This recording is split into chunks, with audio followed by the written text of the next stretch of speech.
Hello and welcome to another edition of your favourite podcast, Insane in the Membrane. Insane in the Membrane. Greetings everybody, I hope you're well, I hope you're good. Welcome back to the show. Thank you for your continued support, really appreciate it. All you lovely listeners out there. We're still loving doing it, so we'll still do it as much as long as you want to have it. So thanks for that. Thank you to our patrons as well for helping us. We're very much appreciative of that too. Thank you everyone. We slept on a boat last night, so we're all a bit knackered today because it was good fun. It was good fun, but we had a couple of beers and then we got freezing cold. But luckily we had this tiny little heater thing and nothing got dropped. No, did it? No, nothing got dropped into the river. We were fine. No one fell in. Producer Paul, myself, or Big Knobs from our good friend Simon from our Tuned Up Time Machine radio show. We recorded that on there as well, so we've done that. So go over to Mixcloud and Spotify, Tuned Up Time Machine. Go and have a listen to that because you'll hear us yakking away on a boat. Fucking hell, who am I on boats now? I should drive a van. Anyway, let's get on with it, shall we? It's been a trying week, you know. It's been freezing cold and we can't afford to put our heating on. But you know, like brighter days are coming. Soon we won't need the heating on. We can open our windows for a bit and have a nice time and still, you know, panic about the winter when winter rolls around again. Kate and I are very well. We're doing all right. We're having a bit stressful, trying to find money for bills and that. But we're all right. Do you know what? It's the same all over. We're going to be fine. We've got food in our bellies. As long as you've got milk and tea bags, then you're fine. Or if you're not into your hot drinks or whatever your soft drink of choice is, or you're just drinking water, we've all got these things. As long as we've got those things, a loaf of bread and love in our hearts, we'll be fine. Where am I going with this? Okay, let's move on, shall we? This week's guest, Rob Copland. I love and admire, I love him so much. And he's got a show coming out next week. His show, Rob Copland, Mainstream Muck, open brackets, give me some of that, close brackets. He's on Monday 6th and Tuesday the 7th of March. That's next week. Starts at 9 p.m, Soho Theatre. Go to the Soho Theatre website. That's where the link is. Honestly, go and see Rob. He's absolutely phenomenal and you'll come away out of breath from laughing, and just his energy is next level. How he's going to keep it up for an hour, I don't know, but he's honestly, he's like a bomb going off. It's fantastic. And I was like, yeah, come on the show, come talk to people about it, come and talk about you. And not only did he come on the show, he came to the studio, actually came down on the train, and we had him in the studio, and it was so nice. I love doing it by Zoom. Obviously, it's really great, but in person, you'll hear the difference. You can hear the difference in the energy when someone's in front of you and you're having a chat with them. I'm all fired up from talking to him. It's fucking great. I love this so much. It was a really great chat. We covered a lot of ground, and I think because the two of us were a bit excited to be in each other's company, we kind of like start one topic and it bounces around and we try and bring it back to what we were talking about. But it's there, it's all there, it's still a great episode. So let's get on with it, shall we? Coming up in a minute is Rob Copland. A podcast from producerpaul.co.uk.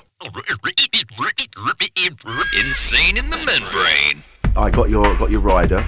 Oh yeah. I saw your list. So what I've done, I couldn't get it exactly. Oh my god, you actually got stuff. So I've got the bits I could get. So there's your fruit twist. And there's your. I was so joking about this. I know you were. Oh, there's your mini eggs, chocolate orange. I couldn't get you an actual. That's so good. Couldn't get you a fruit bowl full, and I couldn't get you a pork belly. Yes. But I got you roast chicken and thyme. Man, I love these ones. Sensations. I'm going to take those home. My partner's. They're yours. That's yours. This is yours. Thank you so much. Well, what's going to happen now is that people listening to this and future guests are going to want the same. So. Anyone listening, and you're going to come on make it as weird as fucking possible. Yeah, right? weird riders. Yeah. Because what was it? What did you want? 600 milligrams of 600 milligrams of Ritalin. I demanded Ritalin. I demanded Fanta Fruit Twist. That was it. 2 litres. Yeah, a fruit bowl full of Terry's chocolate oranges. I think that was it. Yeah. Yeah. And I mean, it was a bit short notice to get the Ritalin. Yeah. To be honest, get a prescription. I suppose you get or go on the dark web maybe, but yeah, maybe. I imagine. Just ask anyone. Everyone's got fucking ADHD now. I was having this should have done conversation. that, yeah. Everyone's got fucking ADHD now. So I was diagnosed with ADHD as a kid, and I've got this weird like ownership over ADHD. Yeah. In my head, I feel like I'm the only one who has ADHD. Everyone I fucking know is getting diagnosed and put on meds. Wow. In their 30s and stuff. Yeah, And I'm really against using meds. Although, like, I mean, it helped me concentrate in school, but it suppressed my personality and it fucked me up. But that's what it does, isn't it? That's the thing. I think if there are some people. I've had this conversation with so many people lately. If you're in this industry, you're in the entertainment industry, chances are you have got some form of ADHD on some level. Some are more extreme than others, but you've got that. That's why when you're at school, you couldn't concentrate. It was boring. I couldn't concentrate at school. It was tedious and dull. I didn't care about any of it. I only got excited when it was like Ferdinand Magellan or whatever his name was, and the Explorer. Okay. I remember that. But the rest of it, I just didn't care. I didn't care. And it's hard to get kids with ADHD excited about stuff that they're not interested in. Exactly. If you show them something that they're interested in, they kind of lock in and have hyper focus. Exactly. And that's why, like, when people with ADHD find comedy, they're like, a place for the thing that's actually been holding me back this whole time. Exactly. So I don't know why you'd want to go on meds and suppress. I'm just anti-meds. I think you should meditate. I think you should exercise. I think you should. But I mean, it's all that stuff so much easier said than done. I think we're lucky to do what we do, so we're in a bit more of a privileged position where what we do affords us a bit more time to meditate and maybe do that. Whereas someone who's got 9-to-5 job, kids, whatever else. I work and do comedy. I don't make enough money out of comedy, and I haven't worked in the last since October. Basically, I've been unemployed. It's been bleak. Yeah, it's been so difficult. How have you coped? I don't know if I have, to be honest. Just with the support of my wonderful fiancée, Una, we have a flat together. And I've just been at home alone looking for work. I've been applying. You know when you apply for like 100 jobs? Yes. I applied for a job the other day on Have I Got News for You? Yeah, right. And so I work in TV. And I've been in TV for like 6 years. And I have like 3 different CVs. I have one where I'm like a development researcher. Okay. I have one where I'm just a researcher. I have one where I'm a data wrangler and a runner. Okay. And that's the one that I get most jobs in because the CV is quite full in that one. And the researcher one's quite aspirational. I've done bits of research, bits of this. And I applied for this job on Have I Got News for You the other day. And it was for a clips researcher. So it's finding the funny images that they show on the show. Okay, So I wrote them a cover letter and I said, I'm a comedian. I'm an award-winning comedian. Like I think I know what's funny. Like in the nicest professionalist way. I was not like I fucking know funny. I know funny. I got this. But I'm also in TV and I'm a researcher, so I understand how joke writing works and I understand how research and organisation in TV works. And just ignored, like complete, like, and it's but that's because my CV isn't. They just want someone who's done the job before, basically, and it's so hard when you're transitioning, trying to find the kind of work that I want to do in TV. Yeah. Against the stuff that I've just done because I can get it. Yeah. And I'm about to go. I've just landed a job, which is such a huge relief because I've just actually had to borrow money off my dad to pay my rent. That's never fun. I had a big cry. Yeah. I haven't had one since my last relationship ended. Yeah. Man, a cry can be like orgasmic in a way. Yeah, it's good afterwards. At the time when you're just inconsolable. Man, when I cry, I don't know if I'm a psychopath, but sometimes when I'm crying, I'm like, "You're fucking crying, dude!" Like there's like another voice. There's like a little thing in my head, like looking at me cry and being like, I can't fully just let go and be in the cry. There's part of me that's like seeing it cinematically, like, oh, look at you at your lowest moment. You're like a narrator. Yeah, kind of like, oh my God, you're doing it. You're actually, because I never cry. No. Always holding it in. My dad after his mum's funeral said to me, oh, I almost went there. Why didn't you? Your mum's dead. Both your parents are dead now. Just completely, Dad, it's okay to cry. It's your mum's funeral. Yeah. My dad, my cousin let me know from Australia that my dad's mum had died. He said, is everything all right? I got his message on Facebook and he went, he goes, hey Rich, he goes, is dad all right? I'm like, yeah, I think so. Why? What's the matter? And he went, he goes, it's like Nan's passed away, so I'm just making sure he's okay. I'm like, I've not heard anything. So I rang him and Mum picked up and she just went, Mum, is dad there? Just just got to have a word with him. He comes on the phone. I'm like, all right, Dad. I don't know how to say this, Dad, but Nan's passed away. Your mum's passed away. And he went, okay, all right. And I even said to Mum, my mum's passed away. And Mum went, right. And I went, Whoa. yeah. And I went, he went, okay, all right. I went, okay, you're right, Dad. He went, yeah. Okay, cool. And so in the space of like 5 minutes, I spoke to my dad. I went, all right, Dad, listen, I'll give you a call later on, Dad. All right, I love you loads. See you later. And I ended up sitting on these steps in the middle of Soho going, what the fuck just happened? I mean, I know he had a shit relationship with his mum. And that was why he wasn't asked, but... It doesn't feel... It's emotionless. yeah. And it's not so often, how are you? Yeah, all right, yeah, fine. Well, get that out of the way. Just tell me exactly how it really... But it's so hard. It's in them. They can't break it. Yeah. And it kind of... It's like... I don't know what... It's part of our evolution and our nature as men to really bottle our feelings up and not let them out, because I think... We're supposed to be like the stoic front of the tribe or whatever. Like that's what I feel like like my genetic heritage is telling me, to be stoic. Because if I'm breaking up, then my kids, my wife, like I've got to be the front of the boat, just battering through the water. But that's it. Like back in the day when we had to hunt together, like literally do that, because most men are genetically stronger. So it made, they were the ones that, they got sent out, go and get the fucking food, dickhead, right? And then bring it back and I'll sort it out. And so then that's how it was. But now we don't have to do that. And so everyone's more equal. But we do, like you said, it's in us genetically. There's still that kind of, no. I have to keep it together, because if I don't, I weaken the tribe and I weaken the search party for food, and then we can't have that. And so, and it doesn't feel like that. I don't feel like that in day-to-day life in 2023. I don't feel like I can't cry and I have to keep it together. No. But if I feel the urge to cry, I fight it. I really fight and resist it. Yeah.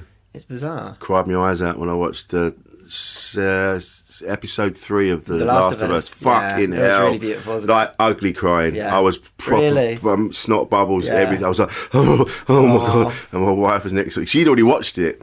She'd already seen it. And she goes, because we watched it together. And then she goes, I couldn't help it. She goes, I had to watch another one. And I went, yeah, that's all right, don't worry about it. She went, no. You have to watch it. You have to watch it. And it was one of the most beautiful... Yeah, number 3 is really crazy good, isn't it? Fucking hell, I'm like blubbing. I'm obsessed with The Last of Us. I've played the games did you? both twice. Yeah. And like, as I'm watching the episodes, I go and play the bit from the game. I'm not hyper nerdy about many things in life. No. Blink-182... stand-up comedy and The Last of Us, pretty much. Oh, and films, like quite a few films and stuff. Yeah, I love films. But I'm obsessed with The Last of Us. I think I had a panic attack the first time I played it. Really? It was.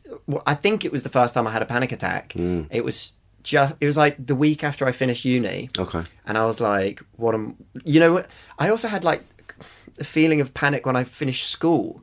Right. When I was like, I'm not in a regimented system anymore where I have to be here at this time and I'm just free and I feel like I'm falling. I finished uni and we were smoking loads of weed and we were playing The Last of Us, and it's the opening scene when the pandemic kicks in. Right, yes. And my friends are playing it and they're on the sofa and I'm just laying on the bed behind them looking at the ceiling, trying not to have a heart attack.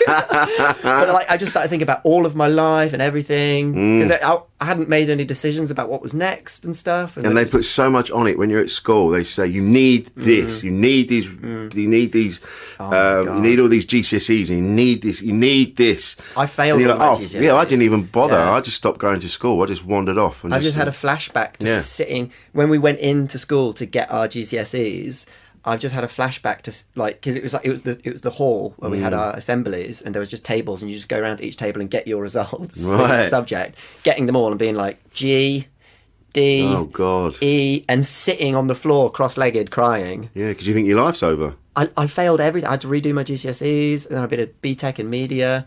Yeah, I've only got a film degree as well. That's what you do when you're an idiot. That's the ADHD. That's the one thing. I did GCSEs again at college, and it was media studies. That I was like, wait, this is something that we study?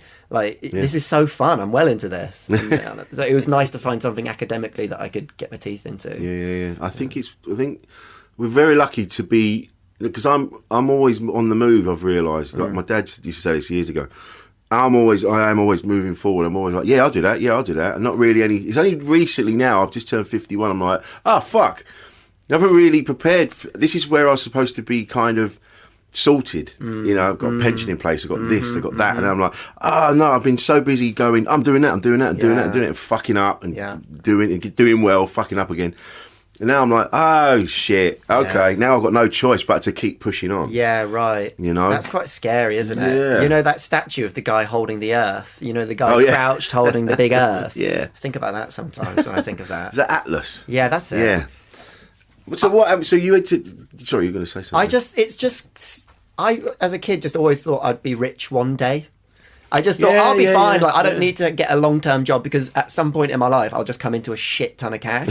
As a kid, I just had that thought, like, Same, I'll just be in a film one day. Yeah. Oh, I'm a funny guy. I'll be Robin Williams in the future, and I'll just be. I'll have like my own Jim Carrey moment or something. Well, all the film offers would be piling up by the door. But yeah, it was 1990, so there was about 1 billion other kids having that exact same thought, and now the economy's fucked because everybody wants to be famous. Yeah, no one wants to do No one wants to do a proper day's job. work. No, my girlfriend, my fiance Una, is an occupational therapist, and she does an amazing job. She works in paediatrics. She works with kids with extreme disabilities and stuff. And she had a full day clinic the other day, and this girl pulled a sickie on her, and she had to do the clinic all by herself. And I was like, I was away working, and I was like, what? She's pulling a sickie, and she was telling me about this girl, and she's like, oh, she wants to be a singer, and like her Instagram is just her and stuff, and it's like, if I have a TV job, I'd put my heart and soul into it because people are depending on you. Got to just get the fucking job done. Just do your job as well as you can do your job. So I've hired you to do it.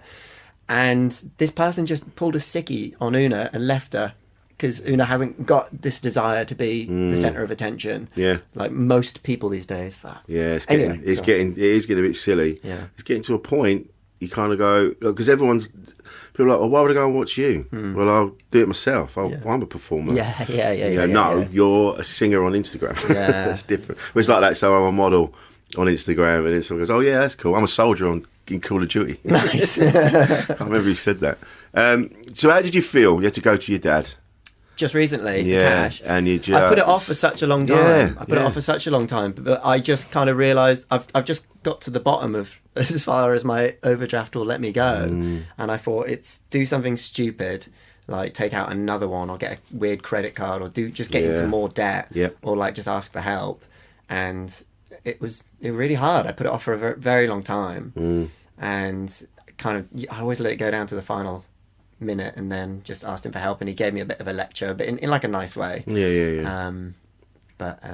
It's like my dad's great. They sort me out, but I can't bear the asking and the what comes next. Yeah, because he's always like, look, if you ever need anything, just ask me. Yeah, and then I ask, and he's like, right. God. Yeah, you know what? Yeah, I know, Dad. I know. Like, well, you're in your 50s now. Like, yeah, I know, Dad. Yeah, but it's different now. Yeah, it's not nice. And the money's just gone straight on rent. Well, actually, I'm waiting for some money to come in from gigs because it was still just under, but that money should be coming into. I think that's it. I had this conversation. My wife got a bit upset the other day because we just didn't have the money for the rent, and so we had to message the landlady and go, look, we just haven't got it. And she said, well, as long as you get it to me, she goes, I won't charge you this time, because she charges. Like an overcharge for not having money. Yeah, that's crazy. And you're going, all right, fine. So now we've got to find 2 lots of rent. Jeez. So my wife was having a bit of a meltdown. I was like, look, do you know what? It doesn't fucking matter, you know? She's like, yeah, but I owe this and I owe that. I went, well, this is how much I owe. And she went, oh, fuck. I went, yeah. I said, I'm in proper debt. You know what? I was thinking about debt the other day. Yeah. Me and my partner Una watched a little bit of Michael Jackson, This Is It. Oh, yeah. You know, when he was going to do the O2 return and then he died. Oh, my God. I was in Egypt in Sharm el-Sheikh when he died. Really? And we found out on our phones and stuff. And I was running up and down the strip, just grabbing people by the shoulders, being like, you know Michael Jackson? And then I'd start doing the moonwalk. And they go, I love Michael Jackson. I'm like, yeah, he's dead. And run to the next one. I was on like a trip, just going from person to person, just telling, the pedo's dead. He's dead. I can't believe it when I'm in a pub and they play Michael Jackson music. I'm like, what are you doing? You're paying paedophile music. This guy's it's still around. People won't let it go. He wanted to get this off your fucking speakers now. It's crazy. Right. I was feeling bad about my debt. I'm like, it's like $2,000 my debt at the minute, and I was watching this MJ thing, and we googled like, oh, how much debt was Michael Jackson in when he died? It's like 200 million or something. How? It's like a crazy amount of money because he was paying off everyone because of all the horrible things he did, and like he just made so many bad business decisions and personal decisions, you know. Fucking and I'm hell. like, oh right, he's in 4. I'm fine. Yeah. I'm fine. It's like my wife, she said, oh, I owe $3,000. I went, I owe 20. I owe nearly 20 grand. She's like, how do you sleep? I went, I don't. That's why I'm always up in the middle of the night and you roll over and my side of the bed's cold because I've not been in it. Oh God. She said, oh my God, what we're going to do? I went, I've got to that point now. I'm like, I don't know. I'm going to speak to everyone and I haven't got anything. I haven't got anything to sell that you can have. Isn't it quite liberating, that feeling, though? Yeah. Being like, you can't touch me, you- I've got nothing. You go, I got Take nothing. it. Yeah, and they're like, well, why did you take it? Go, I didn't take it, did I? It just built up. Yeah. It's like with the tax. I owe a bit of tax, and I spoke to them, and they went, yeah, but you earned this much. You go, yeah, but it didn't come in like that. Yeah. I'm not sliding around on coins like Smaug. They think you're scooping it up. You go, no. One bit of money from that's flat, covered in grease. Yeah, coins. But it doesn't come in like that. Like you'll do 7 gigs in a week. One lot of money will come in from one of those gigs, and then you go, right, well, that's got to go on food that week. It's got to go on petrol to get to the next gig.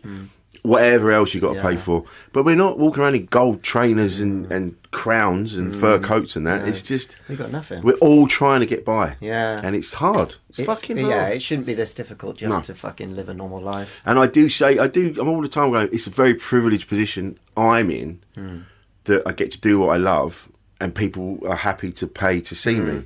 That doesn't go by. I don't, I've done the jobs where you're driving a van and delivering furniture and digging holes in the floor, so I get it that those are fucking horrible jobs. Yeah. And so for me to be dancing around with people going, and then moaning that I've not got enough money it doesn't go, I'm aware. So anyone listen to this, I know what I sound like, right? It's okay. Yeah, it's just difficult, and I think if you think about money too much, it just gets in your head and stuff. Yeah. Like, just as long as but I remember like cycling back from gigs, like when I was, I kind of still just am an open micer, but I don't know. You're so theatre. Come on. Yeah, I am. Yeah. Come on, man. But like when I was like first, like when you're like head over heels in love with stand up, when you're figuring it out and you've like smashed for the first time, cycling back from a gig. Oh yeah. No money in my pocket, little bit pissed, no job the next day, thinking like I'm the richest man in the world right now. Yeah. All of my friends back in Southampton who've got mortgages and families. Nice one. Yeah. But like I'm an artist and I'm free to do as I please. Like not in like a crazy way, but just like I feel so rich right now, enriched in what I'm doing with my life, rather than like checking in, checking out of a job, doing the thing, making smiling at the colleague that I sit opposite every day. But it is a noble thing, I have so much respect for my dad and my mum, who just figured out their own. Like my dad set up his own business, and my mum's a therapist. Brilliant. And my mum trained herself. Like she took it upon herself. She was a nurse when she was younger, and then she was like, I want to be a psychotherapist and help people. And now she's just left working at the Priory. She set up a private practice at her home. Like they're both like independent. You know what I mean? They're both like, I don't need no boss telling me what to do. You know what I mean? And I've kind of modelled my approach to work and stuff on them being like, I'm not just going to join a company and work my way up. I'm going to start my own thing. And yeah. Well, how did you feel when you were a kid? And this is a lot. That is a later thing. How old are you? 32. 32. Right. So you're the same age as my eldest son. Oh wow. Almost. Yeah, he'll be 31 next month. Fuck. So it was different when I was growing up. They didn't really test for ADHD. ADHD wasn't even a thing. I was diagnosed in the 90s. Yes. You listening? Or you posers out there, your 2023 diagnosis? 1993! I'm coming in hard, baby! What made them decide that they needed to check your checks, Sat man? opposite me for the last... No, I can see it. Yeah. So I went to like quite a good school when I was a kid.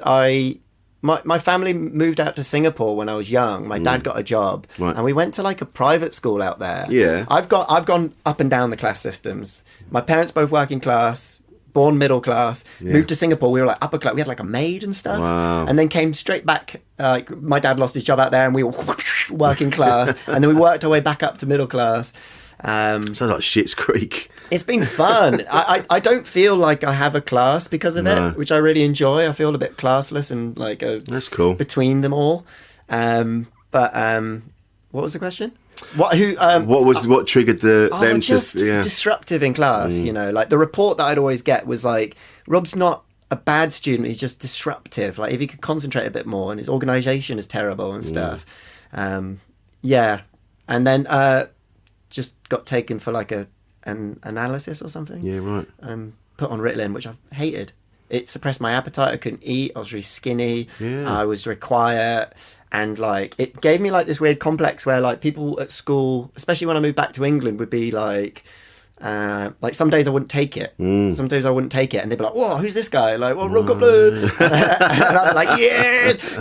And then other days I'd take it, and people would come up to me like, "Oh, do you take your Ritalin today?" And I'd be like, "Yeah," and they'd be like, "Oh," and I'm like, "Oh my Fun God. Bobby's not here." Yeah, exactly. So like, there's this what do the crowd, like one of my fellow students, like the students want it, but the teachers don't. School for me was just trying to make my classmates laugh. Right, that was it. I wanted to disrupt the class, like disrupt the teacher. The teachers liked me, but they were like, "Rob, like, come on, You've got it. You know to do this." It sent me out a lot. But my main objective in school was making my classmates laugh. That's how I felt I could be accepted, I guess. Yeah. But yeah, I got diagnosed when I was a kid and took Ritalin up until college, I think. And then at college, I came off of it. Yeah. And that's when I was studying media, and it was so good to come off it. Yeah. Yeah. Well, I think we talked about this on a couple of episodes ago, where sometimes you need that edge. You need to feel anxiety, and you need to feel. I mean, no, don't get me wrong. When it's debilitating and that's all you feel, and you're like, then yes, obviously you need help. Yeah. But when sometimes you're going to be in an uncomfortable situation, and you're not going to know how to deal with it, but you need that because then when you come out the other side and you go, "Fuck, I dealt with that. I coped with it." Yeah. You're not going to feel that if you're on medication. It's just 100%. I mean, yeah, like you say, absolutely. If you feel like you absolutely need it, go for it. Yeah. I think long-term solutions is learning to harness it and use it in your favor. Because it's like, I don't know. It's like sometimes I think about The Sims. You know, when you made a sim, I don't know if you ever played The Sims. I'm aware of it. But you add in, you have like 10 points. And then you add like creativity, and you add, but I put all of the things on creative. They can't just be creative and then not like organised. So ADHD, like the stats are way off on like energy, like high, like distractibility, and like So, but if you can just make that setup that you've got work in your favour, Like if I'm trying to concentrate, I put music on, I put the lights on, I have like a lot going on, and then I just lean into it rather than turning everything off and turning it and just trying to focus in. It's like, no, that doesn't work best for me. No. Like I need to be like in a busy high street. Like, do you know what? I realised recently, because everyone keeps telling me, I keep saying that, you go, yeah, you got ADHD, Rich. It's ADHD. And I'm not going to get, I don't need to go and get tested. I'm just like, all right, if I have, fine. I get it. I think there is something, because I'm the same. I used to be like, oh, right, I've got to do some writing, I've got to do something. Switch everything off. Don't be distracted. But now I'm like, oh no, I have to have like music on. I can't put the television on because I'm not. I just watch it. Yeah, and that's what. If like my missus says that we're in a pub, I don't follow football, don't care about it. But if we're in a pub and it's on, I'll just be glued to it. Right? She's like, and I'm like, I don't think it's the football. I think it's just the fact it's television. Colours, the pretty colours. Yeah. Oh, look at that. And so, what I have to do, and I did this yesterday. I was doing my washing, and then I had to do something else, and then put stuff in my bag, and then do something else. And I got the washing out of the washing bin. And I put it down, and then I went to go into the bedroom to see if there's anything else kicking around. Ended up folding things and putting stuff, and then I'm like, and then I literally just went, do one thing. Nice. And I had to go back out. Do one thing. Just do one thing. And I said it out loud. Went back, did the washing, put the washing on. Like, right now, and this is how I was the whole day. I was going, right, you put the washing on now. Now you can do something else because the washing's on. And all day long I'm doing all this, just shouting at myself. Just do one thing. That's a great motto to live by. Yeah, just do one thing. What is your biggest creative black hole, like the thing that for me it's YouTube. You mentioned it earlier before we started recording. Once I get on YouTube, I'm gone. Absolutely gone. I spend, when people say to me, especially if I'm away at weekends and there's not, you haven't got a lot of money, so you don't want to go wandering around the shops. I'll just be staying wherever I'm staying, and I've got my laptop, and it's I'm an just ADHD paradise. God, on my anything. You go, oh yeah, I don't know about that. I'm watching fucking goals from 1994. Southampton relegation battle. I'm watching fist fights on the streets of Ireland. Yeah, seen that. Why do I want to watch that? I'm watching asteroids flying out the sky in Russia. Like, there's just everything is there. You can find anyway. It is, and you just get lost in it. What I end up doing as well is Googling old cast members from TV shows I used to watch and seeing where they are now. Yeah, I love that stuff. Because I'm getting to a point now, like a lot of the people I used to watch when I was a kid, they're all gone. They're right. All, and then I've seen all the old actors, they all died of lung cancer, angina, all that. And you go, yeah, because they all smoked like all the time. Yeah. So I get lost in that, and I'm like, oh, thank God I don't smoke. Never have done. Well, then you're watching a video of a doctor explaining how fucked your lungs are if you smoked during your 20s or something, and you're like, okay, what can I do? Really, to be honest, there's nothing you can do. You just got to be, you just got to, you're going to overindulge. Just try not to all the time. I don't know. Be kind to yourself. Yeah. Just be kind to yourself. But this is it, isn't it? That's the thing. It's not to beat yourself up about when you can't focus. Go, oh, fuck, everyone else is focused, and they're not. The best bit of mental health advice I've ever received was from my friend Will Rowland, who's in Crizzards. Do you know those guys? I know Crizzards, yeah. Crizzards. Crizzards. Yeah, I thought it was Crizzards. No. Oh no, Crizzards is that was a pub quiz name for a team. Yeah, sorry. Crizzards are a sketch group. They've just done a great show in Edinburgh called Cowboys. I love those guys. They're like my best friends as well. But I was having a really rough time before the Fringe just gone, and met up with Will, and he gave the best bit of advice. He's like, I was saying something like, I probably won't even like do that, or like if I could just do one thing for once in my fucking, if I could finish something for once in my fucking life. And he was like, listen to the way you're speaking to yourself. You're speaking to yourself like an angry dad, or like someone who's about to hit you. It's like a drill sergeant who's like, you're pathetic and you're an idiot. Get down on the ground and give me 10. Yeah. Like, you keep fucking up. You're an idiot. And it is kind of my objective self looking at my life and being like, I am a fuck up. Yeah. Man, I fucked up so bad at work the other day. I did like 2 days on the one show. Yeah. Right. We were shooting in Norwich, overnighting in Chelmsford, shot all day in Norwich. The guy who we were with in Norwich had flown over from Guernsey to be there just for the day, and then he was going to fly back the next day. I packed up the car before we left, drove down to Chelmsford, got there and started unpacking the van, and the shoot was like, whose bag's this? I'm like, oh, what, is that not ours? I thought this was one of our camera bags. And I was like, oh, it must be the guy. Oh, God, I hope his passport's not. Open up, his passport's in there. And I was like, right, I'm an idiot. I'm an idiot, and I always fuck up big time. You're just like, you're an idiot. This is so what you always fuck up like this, because if you're ADHD and you just wanted to get out of there because you just wanted to get home, you're being and you come down yourself real hard. And then I've got to drive for an hour and a half with all those thoughts in my head, pull into a Burger King and eat that alone in this, you know what I mean? Fuck. So anyway, back to... So that's like an example of the kind of thing where I come down really hard on myself. Yeah. And my friend Will was just like, listen to the way you're speaking to yourself. You're being so cruel to yourself. You just have to be compassionate when you speak to yourself in your head. Go, all right, you've made a mistake. Don't worry, you've got an hour and a half. And it worked for a while. Like, since I've been unemployed recently, I have been being a bit of an arsehole to myself. Just being like, not blaming yourself. People don't like you. When I post about I'm posting a picture of me crowd surfing at a gig, and it feels like so chauvinistic, and I just see the negative, how people, if they don't like me, I'm hearing their voice in my head. Right. When I post it, I'm like, look at that fucking prick. Mute. Oh, he thinks he's so good because he crowds. What a fucking prick. And no one's thinking that. Well, I bet I'm sure one or two are. No one that matters. Only people that are probably not happy to see other people, or they're a bit envious. There might be one, maybe two, but not everyone else loves you, and everyone else will see that and go. Everyone I speak to goes, fucking. Every time I go Rob Copland, then they go, fucking yeah. No, I've asked you to come and see that band with me, right? Benefits. Yeah, Benefits. That's going to be great. I've been listening to them. Because I was talking to someone, I've spoken to loads of people and they were all going, no, that's not really my cup of tea. And I can't remember, it might have been Tom Ward. And he said Rob Copland. think it was him. And I went, yeah, Sounds yeah, right. yeah. And then you were like, fuck yeah, I'm having this.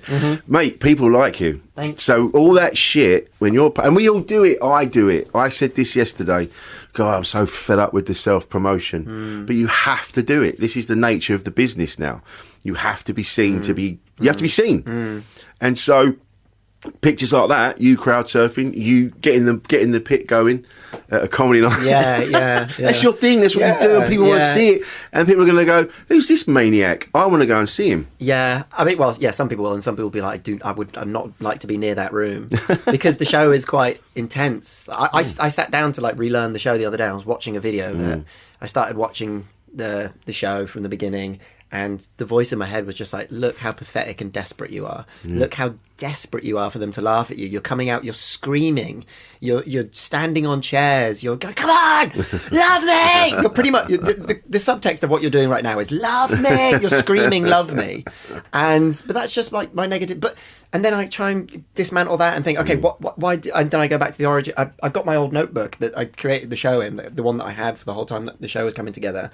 And I come to remind myself, oh yeah, this is a show about my love of mosh pits and how like when I was a kid, there was this great music venue near me when I was growing up called the Joiners Arms in Southampton. Okay. Yeah, I know it. Saw Yard Act there not long ago. Oh, Yard Act, man, one of the best brilliant fucking gigs I've ever seen in my life. Yeah. But there was like local bands, Kerouac, Not Advised, The Long Haul, like these great local bands coming up when I was a kid. There was a great scene in Southampton, and I used to like idolize lead singers of bands, and I just stand in the crowd and like watch them conduct the mosh pit, and I was like, that is it. That's the business. Yeah. Like, that's the coolest thing you can do in life. The coolest thing you can do in life is scream, kick it into a microphone. Kick it! Dun, dun, dun. Like, it's just like... So, that show, the show that I'm doing at Soho is like, part of it is about that. It's about my love for the pit. Mate, music. Yeah. It's... I love music. I love being in those old music venues. Now, not many of them left. They're all kind of getting knocked down, but the ones I've been lucky enough that are still there and I've been able to go back to, and the smell of old lager and sweat and patchouli oil, and They're things of beauty. fucking love it, man. And I remember I've moshed a few times. I've said this on here before. The one only stage dive I did was I went to see The Exploited in in like late 80s, late 80s. Yeah. And myself and my mate Pat, who used to go to all these bands with, we were in this punk phase, and I remember getting up on stage with him, and he's like, and all the mosh pit is going, do it, everyone's jumping off left, right, and centre. Pat disappears, don't know where he's gone, and I'm like, I'm on my own, and Watty, the singer's there, and he's just going like that. Go. So I'm like, so I jump and I leap, and I miss the mosh pit, and I hit the floor behind the mosh pit. Yeah, I went over it. I felt my legs catched, obviously someone's arms, and I hit the floor like a fucking lawn dart. You know that shot? You know that shot in E.T. when he goes past the moon? Yeah. Just like that. Going over the pit. Past the drum riser. And into the floor, just fucking bang like that. And I got cramped. I got up really quickly because I was embarrassed. I spent the rest of the gig picking up money off the floor where everyone was coming off the stage. Nice, And it was all, so I got kebabs on the way home. Yeah, perfect. But all that, moshing as well, I used to love that. We moshed at the Wonder Stuff and all those times. The last time I moshed, though, was Lost Profits at Glastonbury. Really? Yeah, I was with my mate Lee and my then girlfriend Shell, and we were stood there. I stood right on the edge. This is before, obviously. Man, it's annoying how fucking much I love that band. Such a fucking I love that good band band. so fucking much. When I worked so in between the lockdowns, I got a job at SOS Clothing, my mates, and printing T-shirts. And we used to have XFM and all that on, and then we were just talking about Lost Profits, and we were saying how what a shame it is because that first album, Start Something, fucking killer album. Oh my god! Was it Shinobi? Oh, that's the What's that one? The Fake Sound of Progress. Yes. Yeah. Fuck. Shinobi vs Dragon Ninja. Yes. That's it. And we put I fucking love it. If you're so empty, you got me. I shouldn't sing his lyrics because he should be dead. Yeah, he should be dead. Yeah, he deserves to die. Yeah, he does, yeah. Death sentence for that man. Absolute cunt. And horrific. Yeah, and we were standing there talking about it and how sad it is. And I had Sean Smith on the show, who was he's in the Blackout, Oh wow! Yeah, I saw them at the Joiners. Raiders, that's it. Yeah. Raiders. Did you? Yeah, I saw the blackout. I think they're back together. They're Kids in Glass Houses. Mate. I think it was like a show with them. Yeah. So I had him on, and we were talking to him, and he's mates with them. Nice. And he just said like no one fucking knew. He said we all knew Ian was a bit weird. Yeah. No one knew what was going on. Did you speak about that on the Yeah. He Oh, told us all about it. Ah. So if you have a listen to that I'll check episode that out, because he goes into detail, going like we didn't know. Because obviously we didn't fucking know. Yeah, of course. I mean, you keep that kind of stuff to Yeah, yourself. yeah. And he goes, we knew it was weird, but we didn't know to what extent. And now those lads, like, they can't even, like, they had such a great back catalogue, but they can't even touch it because you don't want to be associated with it. It's horrific. I can't imagine what it must be like for the art that you created to just be destroyed by somebody's actions. Yeah. That's so horrific. So horrific. And it's also fucking like, it feels like such a depressing stab in the back to your youth. Well, I had pictures of that guy on my wall growing up. And cool it's as fuck. I wanted to buy purple trousers because he looked fucking great. Yeah. Man. And then so we were. I don't trust like anyone these days. There are like comedians coming out as paedophiles and stuff. And like, there's part of me, like a sick part of me in my head, where I'm just like, I'm going to start just judging people by my instincts now. Yeah. Like, because it's like Jimmy Savile, my Raiders going off. My mum and dad used to say, my dad was always like, no, absolute wrong'un. Absolute wrong'un. There's a few of them back there. He's like, no. And then one by one, they've all come out. Really? And he's just like, yeah, they were all at it. And and then the latest one with Tom Binns and that fucking car crash, and you're going accidentally downloading. It was a mistake. Yeah, it was in amongst all the other stuff down. Yeah, my ADHD medication. You're like, oh yeah, he tried to blame ADHD. Yeah. Fuck you, Tom Binns, for trying to blame a disease, a condition that many of us have. I hope you're suffering in your prison, you idiot. I've never. I've been off my head. I have been fucking gone. Crazy, Andre. But I have never ever. I've never molested anyone. I've never nonced anybody. You know what I was thinking about the other day with these men who are assholes, like these people, like you, like. Oh, listen, don't get me wrong. I've been a prick. Oh yeah, we've all been an but arsehole. done something major. Yeah, like I know something what you mean. major. Yeah. Like we've all been assholes, but wouldn't you like to? Like these people, like Louis C. Like when the Louis C. I'm such a big Louis C. I was heartbroken. It broke me. Yeah, and like same. I went through like the 7 acceptance things of like denying. No, he can't have, and because I like that guy so much, and like I still even listen to his stuff, but I just can't enjoy it the same. And you notice there's a lot of dicks in it now. When you listen back to it now, you go, oh, what when his old there's stuff. a lot of masturbating. Oh yeah. These people are always trying to tell us who they are. Yeah. They're always trying to tell. It's like you can't really hide the truth from anyone. It's all there. Like language is limiting, but you can see when you go look. He's standing there masturbating in a routine on stage and stuff. But I always think with these people, it's like you're such great artists, and I don't understand. Well, I suppose they're psychos. Like.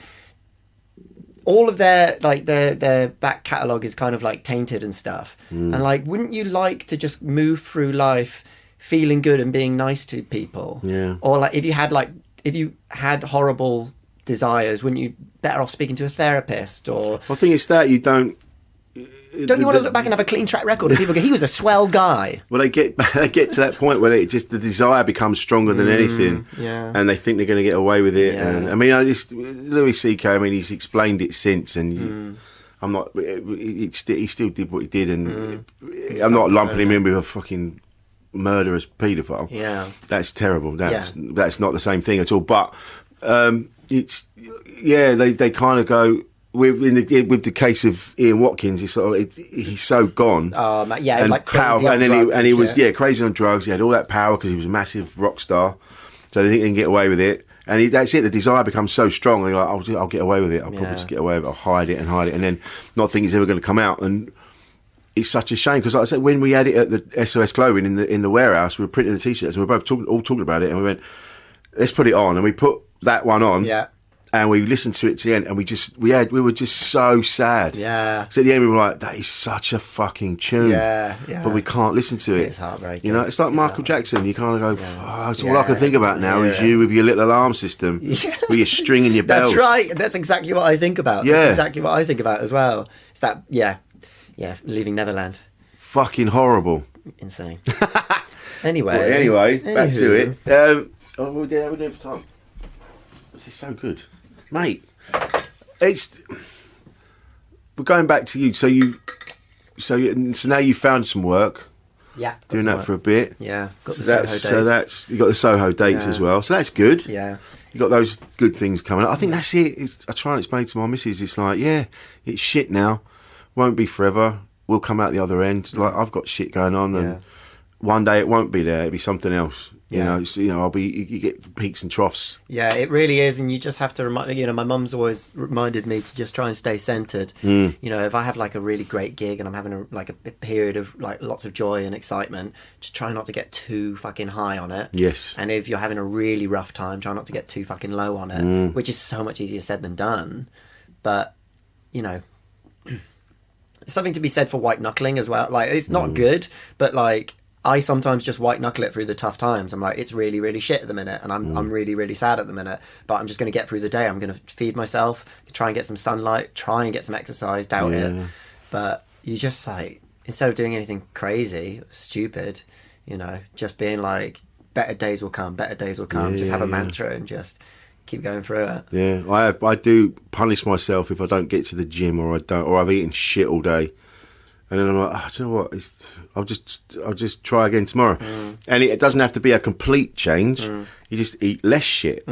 Put some greens in there. And oh man! Just little bits, little changes. I say this all the time on here. Little changes. Have a glass of water, then have a couple. Yeah. You don't have to have litres and litres. I know that's good for you, and you're supposed to have whatever you're supposed to have a day. But you have a glass of water in the morning when you wake up. That's nice. Simple things. Just little things like that. Way, yeah. And you'll start those little bits now. So now, where before I used to be crippled with depression, and I just lay there going, what is the fucking point in all of this?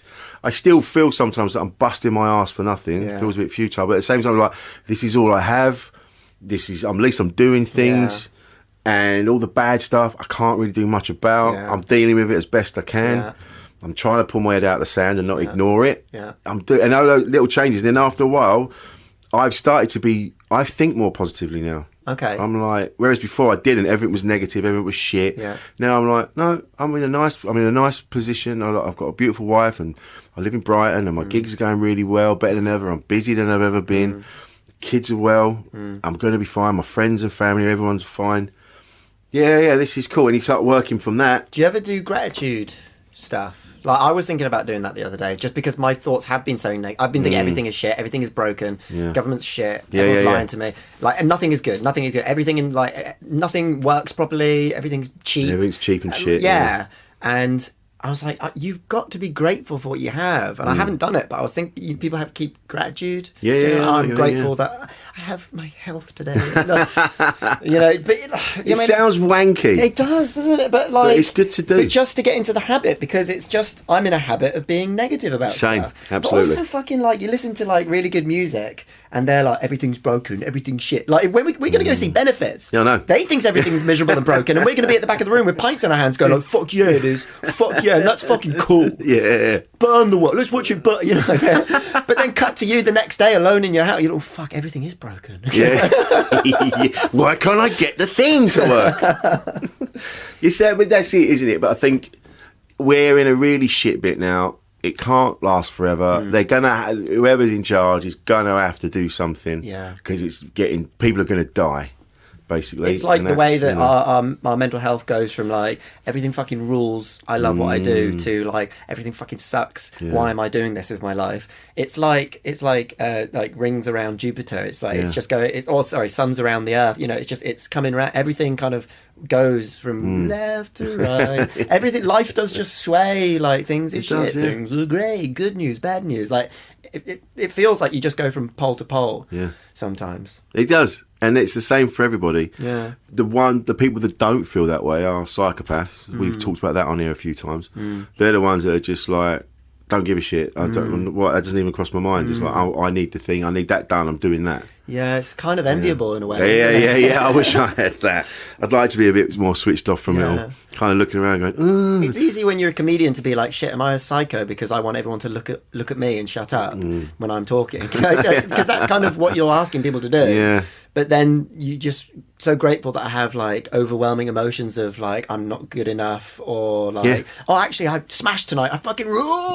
Like, I know I have a full spectrum of emotions, so I'm very grateful for that. Yeah. Can you imagine? I watched the thing where the guy killed the lady in the submarine recently. Have you seen that? Oh, God, no. I know of it. Scary. She just went to interview him or something. Yeah, that's it, yeah. What the fuck? It's crazy because the documentary's about him, and then at the end you find out he's what a psychopath is. So you're looking at him being like, holy shit, that's what a psycho is. And he's really charismatic. Oh, they all are. Yeah. There was, I remember watching the Iceman tapes. And they went on to make a film of it with Michael Shannon, the Iceman. Oh, that's right. I've heard about Yeah. It's about this guy, and he said he used to kill. He talking about it just sitting there talking about who was he he a killed. mafia hitman? Yeah, I've seen it. Yeah. I watched it ages ago. Fucking brilliant. Yeah. But then now they've said that half the stuff he said was bollocks. But right, okay. But the way he was like, yeah, and I did that, and then before I met them, I'd killed a bunch of people anyway. So you're like, just emotionally saying, yeah, I ended their lives. Yeah, fucking hell. But all of that, all those people, I wouldn't want to be that kind of psychopath. I just wish I didn't care. Yeah, but then you wouldn't feel joy as wonderfully as you do. And imagine being numb. That would be the worst. I used to get told all the time, my ex used to say, you're just too nice. He's nice to everybody. I'm like, I'd rather be that. I'd rather people go, he's too nice. Yeah. Then people go, that prick. Yeah. I'm pleased to see everybody, and I want to be nice to everyone, and it doesn't take a lot of effort for me to. It's the best. I fucking love it, and I love making people laugh. Yeah. That's why I do what I do. How do you find keeping up that positivity when you are in the other day? I was super depressed. And I'm only just coming out of that in the last few days because I landed this job. How sad is it that it linchpins on that? Okay, I've got financial safety for the next 6 weeks. Yeah. I can be happy again. It's dumb. I should be able to be happy when I'm struggling at the same time. But I'd gone to meet up with some friends. They were going to go see Stiff Little Fingers at Ali Pali. Nice. I didn't have tickets, but I went to link up and catch up with them. And I walked there with them. And these kind of young Australian girls who were going to the gig as well. They were 18 or 19 or something. They're kind of joined our group, and they were walking along. They were like, "Oh, do you want some wine?" And they were like, "So excited to see the show!" And they were chatting to "Oh, are you going to the show?" And chatting to me and stuff. And I was I was just like, "Just leave me alone." I was finding it really hard to be happy go "Oh no, I'm not going to the gig." I was just like, "Oh, can you piss off, please?" And it was kind of I felt bad that I couldn't be just happy go lucky with. I was like, "Oh yeah, fine." I was just was neutral with them. Yeah. But I couldn't meet their I mean, they were 19. They were excited to go to a gig, and I was just I felt like an old bloke. I can't relate to you. Can you leave me alone? So this is all going on in your own head. And yeah. I have that. Sometimes I have that moment, and then in my head, as I'm talking to everybody, I kind of have to go, come on, Rich. This is a good thing. They're in a good mood. Yeah. So what? Let them be in a good mood, and why don't you join in and forget about your shit for a minute? And it feels. A lot of the time, everything gets you down, and I feel like, when the Hulk comes out of the rubble and shakes himself off. I feel like that. Right. So I've been flattened by a building, and then I'm like, oh God, everything's shit. Yeah. And then I'm like, well, I have no choice but to carry on. I don't want to. I hate feeling sad and depressed. So do you know what? I am not going to feel that way anymore. Yeah. And I can feel myself standing up, and I'm shaking off all the rubble, and I'm like, right, let's fucking go again. Yeah. All right. And then the next building falls on you. You're like, oh God, why do buildings keep falling on me? Yeah, it's just the way life is. Yeah, but I think it's that, and it's taken me 51 years to get to that point where I'm like, right, I literally have no option now. I have to keep going. And so you shake it all off. Yeah, just accept the full spectrum of life. Yeah. And I've had it the other day, my wife and I having a chat, and she was having a bit of a meltdown, and I kind of had to leave the room, and I came back in, because I went out of the room, I'm like, fuck, I just need everything and everyone to just pull it together a bit. It was half a second, and I walked back in, and I went, right, babe, listen, we're going to be fine. You and I, we're fine. We're going to be fine. All right. So let's fucking do it, babe. Come on. Are you a good communicator about your emotions with your partner? I find it incredibly hard to express how I'm feeling. So if I'm going through a really tough time, I'm just kind of quiet and depressive around the house. And then that has an impact on Una, and it'll kind of rub, it rubs off. Yeah. And then we go around each other for a while where we're just kind of feeling like things are shit and we're drifting apart. And I kind of don't want to engage in a conversation, because what's the conversation going to be? Yeah, I'm having a shit time at the minute. Yeah. Things are shit at the minute. I haven't got any money. I feel guilty that you're kind of having to go to work every day, and I'm sitting around the flat watching YouTube and applying for jobs and doing fuck all. And there's a guilt, and we see that there, what you've just done. Yeah. That's how you do it. And there's no right time to do it. Exactly. This is what I've learned now. Yeah. There's no right time to do it. There's no, it won't, the conversation won't just flow into that. It's just literally when you're already aware that kind of atmosphere permeates around the flat, brings you both down. So you can just say, you go like, babe, you know what? This is how I'm sorry about this. I find that I never do that. It's weird. It's a weird thing to do. Once you start doing it, I go now. Do you know what? Even if I don't know what I go, do you know what? I just feel weird. I don't know if my blood sugar's low or I've eaten something that's made me go a bit weird. I feel weird. I feel jangly and I feel odd. And she's like, no, I get it. And it's a weird thing to do. Yeah. And it'll never be the right time. But once you start doing it, then they understand as well. And it's like, because then I'm like, look, babe, it's not you. I'm just in a weird headspace. I might go for a walk around the block for a minute, or I might do something. I'll be back in a minute. And she's like, no, I get it. Rather than just go sitting moody, because they have empathy and they care about you. Yeah. They'll go. I know my wife's the same. She goes, oh God, what have I done now? What have I done now? And I don't want her to feel that way because I've been in relationships before. And I've made that, and I'm like, no, I'm fine. Don't worry about it. And they're like, oh God, what have I done? And I'm like, but now I don't want anyone to feel that way. Yeah. So now I'm like, this is where I'm at the minute, and I don't know what to do about it, and I feel odd. I'm a bit stressed about this. It's so hard to find the words, isn't it? Yeah, that's it's going to be just to start putting things out. It's going to be clunky. Just to start saying things out loud, just even if it is shitty and clunky. Do you ever do that? Have you ever had arguments with people in your head when you're like doing the washing up with housemates? You don't, and you're like, well, when I see them, I'm gonna tell them. I had a promoter in my head the other day. He's fucked me off for years. And it just should call him up live on the show. Hey Graham, I fucking had it, dude. I'm done with this bullshit, man. I was in my head. I'm like, that's it. I'm done. I'm not working for him anymore. Fuck him. And then I got a load of gigs off him, and I went, oh, fuck's sake. All right, do it again. Let's go round again. There's a really shit part of my brain that will start to like. It's like a pathetic defensive option that my brain goes into when I'm depressed and having a rough time, where like it will start going things against my partner. Yeah. Like, well, she doesn't ask me how I'm feeling. You know what I mean? She never asks us how we're feeling. It's like what's his name in Lord of the Rings? Like the evil, you know what I mean? And that's anger. That's anger's voice being like, well, it's not me. It's not you. You could possibly never be wrong. Blame somebody else for your problems, you idiot man. You know? Yeah, exactly. And I recognise that voice now, and I'm like, oh, my dad might have done that in the past, or like his dad might, you know, like I feel like I have a responsibility to stop doing that shit. Yeah. To stop like blaming other people for my problems or blaming my partner, blaming my, you know, getting into a toxic relationship where I'm like, well, you never asked me how I'm doing. Do you know what I mean? Mate. Imagine saying that. I remember hearing somebody on a phone once saying, you ruined my day. Your day? There's a billion people on this planet, mate. Your day? My day! It's not your day. It's just another day. How people get so selfish. Yeah. Selfishness is like the worst. When we get so self-obsessed and self-concerned. And if you can like start removing yourself and just thinking, what if I just start, what if I get a really nice dinner ready for Una when she gets back from work? She'll be happy, a smile will come on her face, I'll feel good because I've made her a dinner. And that's it, isn't it? Guess what? Yeah. It benefits you. Yeah. This is the thing, we're all getting a bit too self-involved, a bit like, I used to be the same when I was married before. Beautiful wife, India, fantastic woman, very supportive, amazing. But I fucking ruined it because I was all going to go, oh well, she doesn't do this, this, and this, and I should. That's what I should have. And so when I get this, this, and this, and then I'll be more that. And what was that? Was that like anger? Yeah, about your life? I wasn't. I hadn't dealt with stuff. I hadn't had therapy. I hadn't done past. Yeah, I was clinging on to you and dragging you down. Yeah, lugging all this shit about and blaming everybody else, and now. You know, India and I, we still talk now and again if we have to, but we're not. There's no animosity there. She's the mother of your children. No. She was the mother of my kids. We're best mates. Right. Like, we chat. We don't chat as much now. She's off to Grenada and stuff. Right. But top woman, we've been through some shit. We knew each other when we were kids, so it's been odd.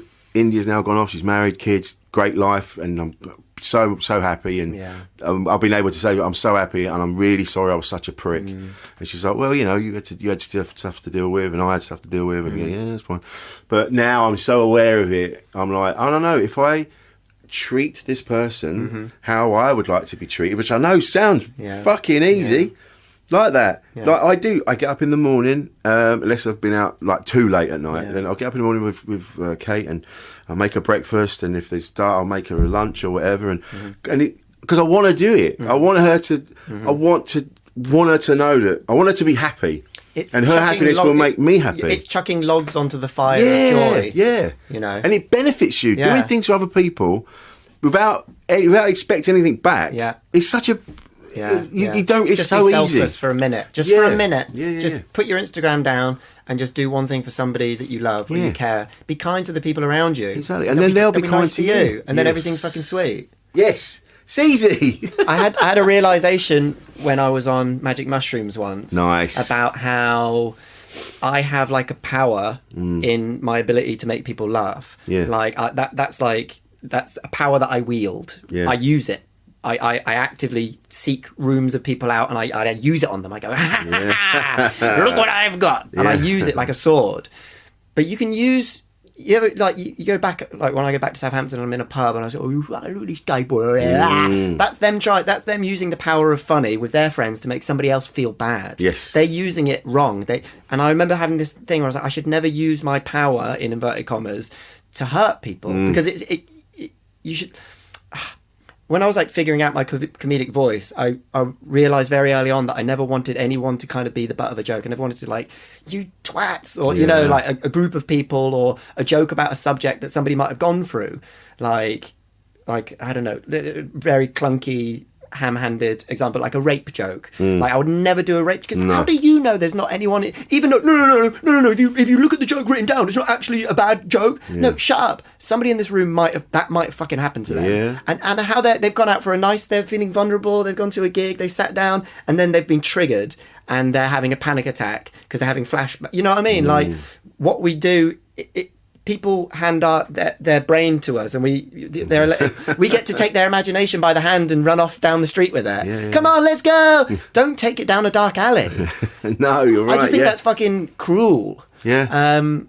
No, you're right. That's absolutely right. They're expecting joy and bright lights and fun, and then they go, we go down here, and he goes, no, I don't like it. Why did you take us there? This is where the monsters are. Yeah, there is that thing. No topic is taboo. You can joke about anything, and that is completely fine. You can, but that's on you. Why did you want to go to that monster alley? Oh, because the laughs are bigger, because people were scared. Why do you want to scare people, you fucking weirdo?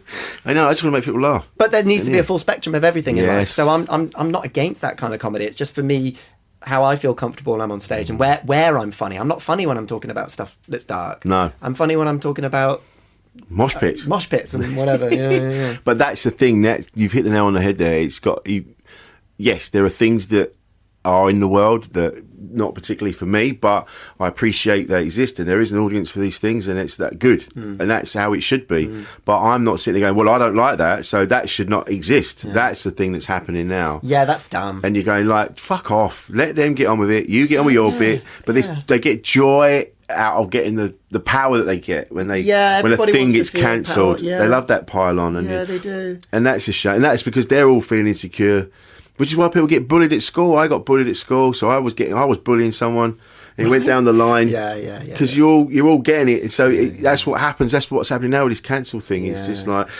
they said a thing, and I don't like that, so they have to be gone. And it's tied in with morality. It's very tight. So people go, my morality is this, and I need to stand by it. So if I ever see anything that goes against my morality, and that's kind of good. That is kind of good, but it would be shit to have a playing field that was watered down because people were treading so lightly.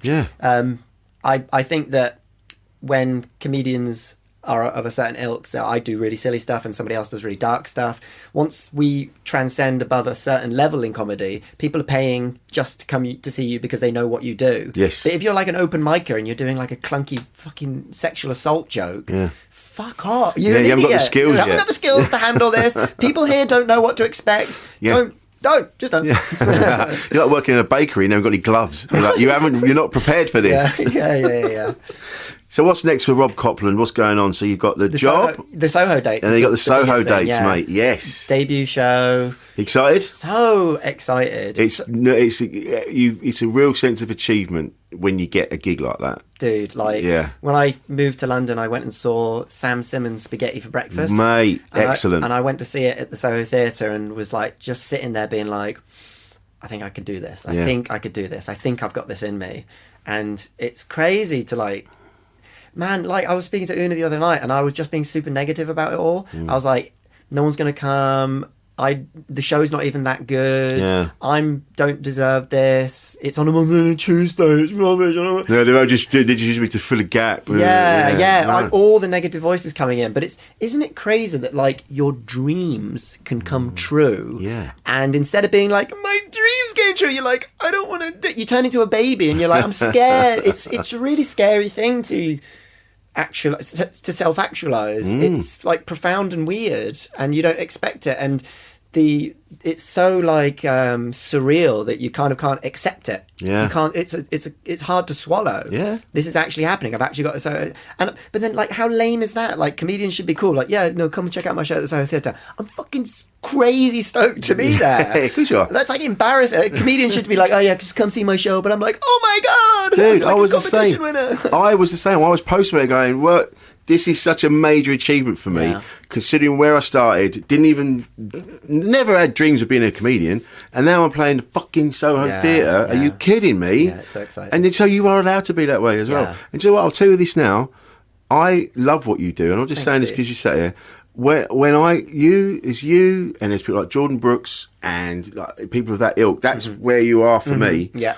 And when I watch you, I'm like, fuck, I wish I was more like that. I'm not like that. And obviously I've got my own thing, but I watch people like, I wanted that. That's fucking great. So you're inspiring. Thanks. And that's what you have to remember. That's very kind. You're wandering around going like, everyone thinks I'm a cunt. But you're not. Everyone thinks, fuck Rob Copland, man. Everyone I speak to about you goes, fucking yeah, man. My missus adores you. Loves with the stuff, trying to get the pit going. Jesus Christ. She keeps on about it.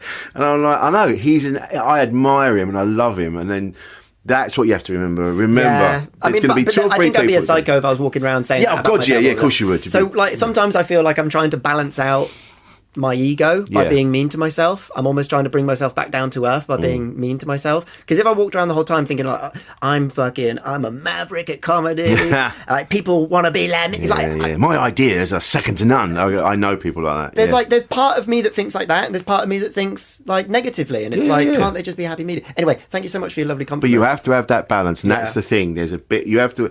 We walk that real tightrope of being confident in our abilities whilst at the same time being insecure as well. And the insecurity is what keeps us on the even path. I think we need both. And 100%. And at one point it's going to fluctuate, as you already said. One day you're going to feel like I'm fucking bulletproof, and then the next day after your shit gig, oh my god, I should never do this again. And it up and down, and that's where it's at, man. It really and is. to have you on and for you to come down here to the studio, man, that was commitment. It's got to be face to face. Fucking love this, man. I'm glad we did this. Tell me about the show. The show is called Mainstream Muck, Gimme Some of That. Where did that title come from? I came up with the idea for the title when I was on the phone to my brother, and we were having a conversation about how when I do stand up, because like the way you describe it is like a wild, it's not normal. I'm been on a journey. I'm still on a journey to try and find my creative voice and my comedic voice. And sometimes I look at my act and I'm like, well, that's not going to ever be on Live at the Apollo. That's not ever going to be like palatable to a mainstream audience. Like, but sadly, I was having this conversation with someone the other day. I was like, I've come up with this metaphor for comedians. Comedians are like fireworks, and you don't really know what kind of firework they're going to be until you light them. And oh, he's one of those. Oh, he's one of those. Oh, it's gone across the garden. Oh God, he's one of those. He's in the greenhouse again. Yeah, and you don't actually choose what firework you're going to be. No. You don't have any control over it. That's true. So every time I've like tried to reel it in and just be like calm and normal, quote unquote normal, it's gone awfully for me. So because it's not you. Yeah, so I called the show Mainstream Muck, Gimme Some of That. as a way to remind myself to not try and fit in, to not try and be what I think mainstream. I mean, a lot of my stuff is, mate, it's observational comedy, Yeah, of course. dressed up in a weird way. But I titled it that as a way to remind myself. And also Stream, it's about fishing. Right. Give me some of that. I don't know. It's just funny. Yeah, it's great. I love that. I love a title like that. Yeah. It was straight. I was like, yeah, absolutely, it's called that. Yeah. And then the show is it's about that. It's about. So, like, when the show started, like, the subtext, because it was, like, my first Edinburgh Hour, and I was like, it's got to have, like, a thing going on, like, a deeper meaning. Like, my one of my favourite Edinburgh shows I've ever seen was Heidi Regan. She did a show called Heidi versus Sharks. Yeah. And it had, like, a subtext. So I studied film at uni, and I'm really into, like, subtext. So, like, okay, Jaws, the film, is about... Jaws is this sharks attacking people on the beach, and but what it is about, it's about like loss of power, loss of control. It's like the dad feeling like he doesn't have any control over his life anymore. To be a dad who can take care of his family. So the show's like subtext. When I started out, and I was thinking like, what is my debut hour going to be about? I had this memory back to when I first started stand up, and I was like. Stand-up's like all I've ever wanted to do with my life, and I've fucked up so many jobs. I've been fired so many times. Have you? I've been fired so many times just for being a fuck up. Just like, you know, like forgetting the bag story I told you earlier. Like loads of I just do loads of stuff like that all the time. Yeah. I feel incompetent and I feel like an idiot a lot of the time. And when I decided I was going to do stand-up, I think I was like, I'd done my first gig or something, and I was like, fuck, this is it. This is it. Yeah. And I made a crazy promise with myself where I said, I'm going to make it in 10 years or I'll kill myself. Wow. And I made a promise to myself, like a blood pact. Fuck. And I kind of forgot about that. Yeah. But... Good. Yeah. I don't feel like that anymore. No. But I made a pact with myself. I put a gun to my head and I said, you go out there and make them laugh, boy. And I was awful. Like the first three, it was all so stressful and horrible. And then I remember, oh yeah, because you said you've got a gun to your head saying, make them laugh, kid. It's like, that is not the space to be creative and free in.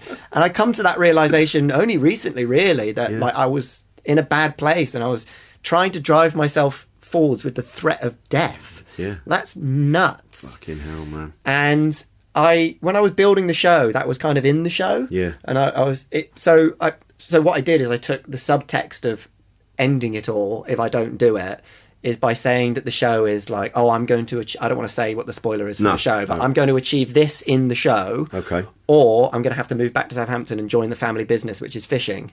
I'm going to be a fisherman for the rest of my life, sitting on the riverbank contemplating life. So that's like that's like an allegory for I'm going to make it or I'm going to get out of here. Do that. Yeah, which is like an insane I lifted that out of the show. I don't say that. I never said that. At the beginning of the Fringe run, I was saying it, and I was like, I don't feel uncomfortable saying this because it's true. I don't feel cheesy. But what if I take it out? And I took it out, and it like, it's the subtext is there. Yeah. The meaning is there because it's coming from something true. So it's not like it's weird and made up because it's like, no, I don't come from a long line of fishermen and stuff, and but it's truth. It's like truth under the craziness. Yeah. And I think that comes through with any art. If you have, the truth that makes you realize a lie, or the lie that makes you realize a truth. So that's where the show came from. And it's kind of like just a clusterfuck of all the things I've been doing in stand-up until now. And I think it's like a real genuine portrait of what my act is like and what I'm like. It takes a lot out of me. It's high energy. I can imagine. I've seen you do a 20. Yeah. Yeah, it's high energy and stuff. Yeah. I can't do it again next year. I think my show next year is going to be like... sitting down. Yeah, I want to try and like see if I can reel myself in. You're going to do one about meditation. And, just sitting on a carpet. Yeah, just something... I was thinking the other day of like the objective for the next show is like it could work as an audio format. Like it could work as a really good album that you listen to. Then... And I set that as the objective. That will bring me in a little bit. Yeah. Mate. Yeah. So this thing, always moving forward, always trying new ideas. Yeah. And that's why I fucking love you. I think you're brilliant. Thanks, Rich. And what are the dates at Soho Theatre? It's the 6th and the 7th of March. It's a Monday and Tuesday. Okay. Tickets are online now. Yep. Get them. Get them. It's such a fun show. Go and get them. I've worked with Rob a couple of times, and he's fucking brilliant. You will come away exhausted, like just from laughing. It's just. I remember driving back from, was it Canterbury? Yeah, boring. Coming back, and we was like, my wife and I was like, he's fucking mental, but in a good way. It was fucking great. Rob, thanks, man. Man, this has been so good. Yeah. So where are you on the socials? Oh yeah, it's at Robert D Copland on all of them. Yeah. Cool. We'll put a link for the tickets connected to this as well. That'd be great. So everyone can do that. And mate, thanks for coming down.